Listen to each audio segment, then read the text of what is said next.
在家里边比较方便，给孩子制作的一些汤汤水水，对孩子这种止咳呀、排痰呐、润肺呀都是有好处的。那第一个就是无花果冰糖水，我们可以把这个新鲜的无花果切成几瓣以后，然后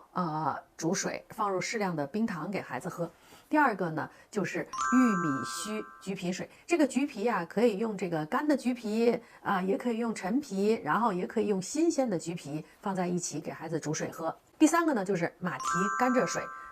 马蹄和甘蔗都清洗干净以后，甘蔗切成段，马蹄我们也切成几份，然后煮水。注意这个用量的话呢，因为这两个都比较甜，所以呢，我们煮完了以后尝一尝，只要能尝到这个甘蔗和马蹄的甜味就行，千万不要太甜。第四个呢，就是蜂蜜和蜂蜜水了。蜂蜜呢，对1岁以上的孩子的话呢，它确实有止咳的作用。蜂蜜止咳呢，我们可以用这样的方式：第一个就是适量的